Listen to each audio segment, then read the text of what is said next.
नमस्कार, मैं सौरभ कुमार, आपका स्वागत है ऑफिशियल सौरभ पर। अभी हम किसान मेला पूसा में आए हुए हैं और मुझे सबसे अच्छा अगर कोई चीज़ लगा तो अभी यहाँ के नैनो यूरिया और डीएपी लगा। मेला में आप लोग अच्छा लगे तो इस वीडियो को शेयर करें। किसान भाइयों को आज सर यूरिया की काफ़ी खपत बढ़ गई है जी, इसमें काला बाजारी भी हो रही है। जो पहले से यूरिया किसान लोग खपत करते थे, जो बोरा में आता था यूरिया।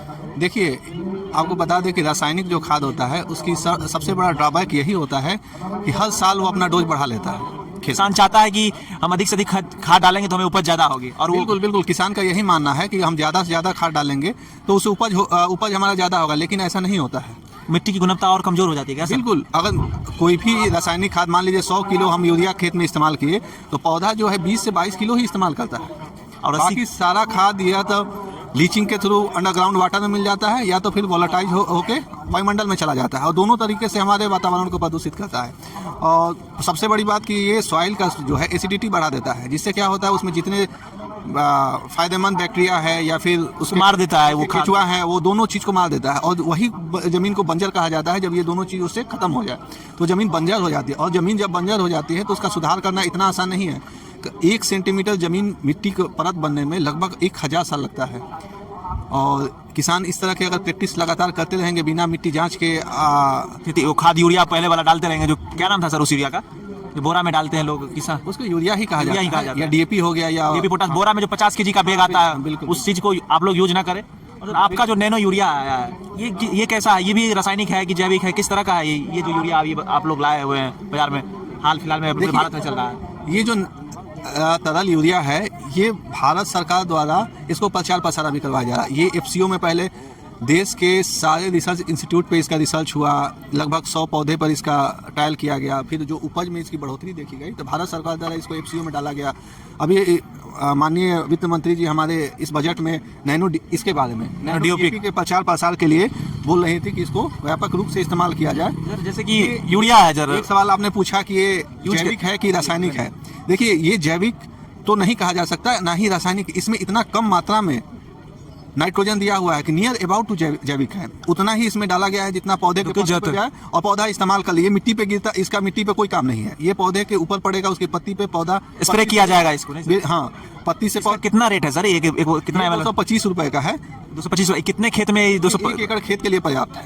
1 एकड़ में मतलब कि मान लीजिए किसान यहाँ बिहार में चंद छोटे मजदूर किसान होते हैं, और मान लीजिए 5 कट्ठा है, वो एकड़ में नहीं समझते, कट्ठा में समझते हैं, तो 5 कट्ठा जिनका खेत है, मान लीजिए 10 कट्ठा है, तो उसको इसमें से कितना डालना चाहिए? ये जो है 15 या 16 लीटर की जो पानी की टंकी है, उसमें 3 ढक्कन की दर से इस्तेमाल कर सकता है। सबसे मोटा मोटी यही बात है कि उसको एमएल उतना नहीं समझ में आया तो ढक्कन के हिसाब से, हाँ, ये यही वाला ढक्कन, ये 25 ml का होता है। इस ढक्कन से 3 ढक्कन उसमें इस्तेमाल करके अपना इस्तेमाल कर ले। 3 ढक्कन कितने में छिड़काव एक मतलब ढक्कन किया जा सकता है, जो 15-16 लीटर 15 लीटर का जो आता है? पूरा देखिए, पूरा 1 एकड़ का, मान लीजिए 1 एकड़ में कहीं 20 कट्ठा होता है, कहीं कम भी ज्यादा कट्ठा कोई मानक नहीं, एकड़ मानक होता है। लेकिन जो आप बिहार में जानते हैं, लोग कट्ठा में ज्यादा समझते हैं, इसलिए आपसे हमने पूछा। नहीं, कट्ठा का भी देखिए कई रूप होता है, कहीं 5 डिसमिल का एक कट्ठा कहा जाता है, कहीं 2.5 डिसमिल का कहा जाता है, तो कट्ठा से अब इसमें हो जाइएगा जी।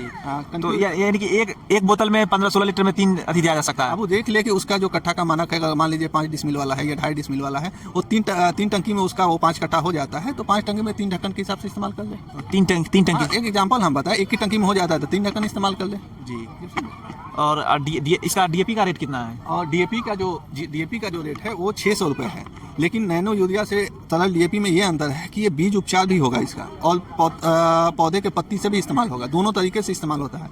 आप नैनो डीएपी का जो किसान भाई इस्तेमाल कर रहे हैं, वो सीड ट्रीटमेंट करने के बाद एक महीने बाद दोनों पौधा, जो अपना नॉर्मल जैसे खेती करते हैं, प्रैक्टिस करते हैं, वो वाला पौधा और नैनो डीएफसी से उपचारित वाला पौधा का पत्ती, दोनों का अलग अलग पौधा खेत से निकालें और उनका जड़ों का ग्रोथ देखेंगे कि आप नैनो डीएपी से जो इस्तेमाल किया हुआ पौधा है, उसकी जड़ें इतनी ज़्यादा गुच्छे के रूप में होंगी, आपको देखते ही लग जाएगा कि नहीं है। तो अगर किसी पौधे का जड़ मजबूत हो गया तो समझिए पत्ते, मतलब किसी भी फसल में इसको दिया जा सकता है, किसी भी पौधे में, सब पौधे में इस्तेमाल हो सकता है। इसका बीज उपचार का दर है 1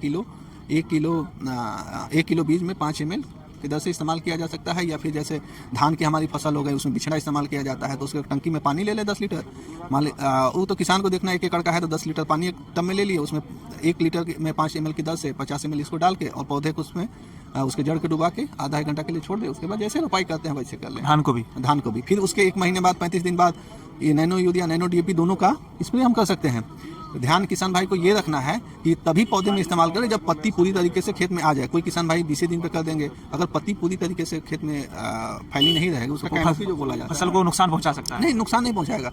वो मान लीजिए पत्ती पे गिरा ही नहीं, फायदा नहीं करेगा, तो कोई उसका फायदा नहीं है। अगर पत्ती पूरी तरीके से खेत में भरा हुआ है तो उस पर ज़्यादा से ज़्यादा इसका मात्रा पत्ती पे पड़ेगा, जिससे कि फायदा होगा, लाभ मिलेगा। जी बिल्कुल जी। तो और इसका पोटास उटास भी आने वाला है कि अभी उस पर सोच चल रहा है? अभी पोटास के बारे में तो ऐसी कोई जानकारी नहीं है। बाकी अभी DAP और अगर इसका हो जाएगा तो हमारे साइंटिस्ट लगे हुए हैं, देखा जाएगा। सर, तो काफ़ी मांग बढ़ते जा रहा है और उस खाद का रेट भी बढ़ते जा रहा है, तो किसान को क्या कहिएगा जो किसान डरते हैं नैनो यूरिया और नैनो DAP का प्रयोग करने से? उन लोगों को क्या भरोसा में कैसे लाइएगा आप लोग?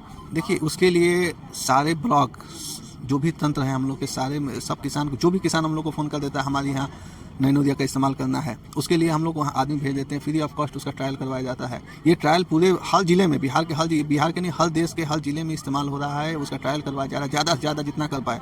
और दूसरा हम लोग ये किए हैं कि हर जिले में, जैसे अभी हम समस्तीपुर में हम लोग के लगभग 60 ड्रोन हम लोग को मिला है। ड्रोन की कीमत 16 लाख रुपए है, सिर्फ नैनो यूरिया नैनो DAP के स्प्रे करवाने के लिए, कि किसान भाई को किसी को दिक्कत ना हो। ड्रोन के इस्तेमाल स्प्रे इतना करना आसान है कि वो 1 एकड़ का स्प्रे 10 से 15 मिनट में कर लेगा। सर, 16 लाख का किसान लोग कैसे ड्रोन खरीद पाएंगे? वो इसको उनको खरीदने के लिए नहीं करे, वो फ्री ऑफ कॉस्ट रहेगा।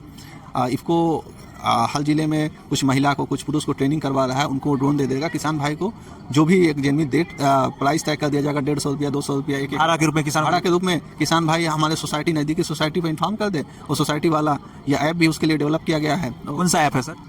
ऐप इफको ऐप करके है, इफको ड्रोन। अगर मान लीजिए ब्लॉक में संपर्क करना, ब्लॉक के संपर्क करने से अधिकारी, कौन सा अधिकारी में संपर्क करना होगा ताकि उनके खेत में ये ड्रोन आ जाए और ये यूरिया आसानी से उनके खेतों में पत्तियों पर डाला जा सके? ये हमारे हर पंचायत में हम लोग की समितियाँ होती हैं, उस समितियों से संपर्क करें। सब लोग जानते हैं, पैक्स के अध्यक्ष भी होते हैं, पैक्स अध्यक्ष से बात करना, वो उसी उनको इन्फॉर्म कर दे और फिर यहाँ से ड्रोन वो चला जाएगा। वो तो जो ड्रोन है साथ, वो हर ड्रोन पायलट को लगभग 2 या 3 ब्लॉक आवंटित कर दिया गया। उसी ब्लॉक में वो अपना काम करते रहेगा। जो बुलाएंगे किसान भाई, उनके यहाँ जाकर उनका स्प्रे करेंगे। चलिए, हमसे बात करने के लिए क्या नाम है सर? बहुत बहुत धन्यवाद आपका। आपको भी बहुत बहुत धन्यवाद, आपके चैनल को भी बहुत बहुत शुक्रिया। मेरा नाम फराज अहमद, क्षेत्राधिकारी इफको, समस्तीपुर।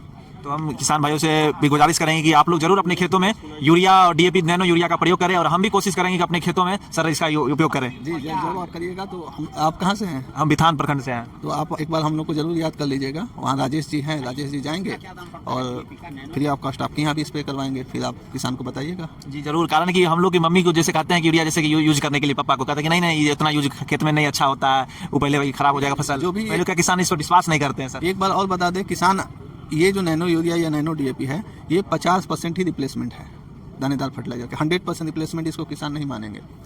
जैसे हम लोग किसी 1 एकड़ में 4 बोरी यूरिया डालते हैं, तो हमको 2 बोरी बेसल डोज के रूप में इस्तेमाल करना है। 2 बोरी की जगह पे इसको इस्तेमाल करना है। ऐसा नहीं कि 100% रिप्लेसमेंट है। इसको क्या कहते हैं, कितने बोरी करना है? अगर मान लीजिए 1 बोरी यूरिया कर रहा है कोई यूज, तो इसको कितना करना होगा? तो अभी आधा बोरी 50% रिप्लेसमेंट है। आधा बोरी का इस्तेमाल वो करेंगे, आधा बोरी की जगह पे इसका इस्तेमाल करना। मतलब आधा उसका भी करना है यूज, आधा इसका भी करना है। अभी हम लोग ये कर रहे हैं कि संतुलित मात्रा में रासायनिक दृष्टिकोण से संतुलित मात्रा में रासायनिक खाद मिट्टी में जाए, कि हमारा उपज भी बना रहे, उपज की क्वालिटी बचा रहे। जब हम इतना खाद डाल देंगे और अनाज जब जहर हो जाएगा, तो जहर जब उगा रहे हैं तो जहर ही खाएंगे ना। जी जी। आजकल देख रहे हैं जीवन काल कितना कम होते जा रहा है। क्यों? क्योंकि इतना ज़्यादा हम लोग रासायनिक खाद दवा का इस्तेमाल पौधे पर कर लिए हैं कि पौधा उस हिसाब से हमारे लिए अनुकूल नहीं हो पा रहा है खाने के परिपेक्ष में। चलिए, आपका बहुत बहुत धन्यवाद हमसे जुड़ने के लिए। नमस्कार, मैं सौरभ कुमार।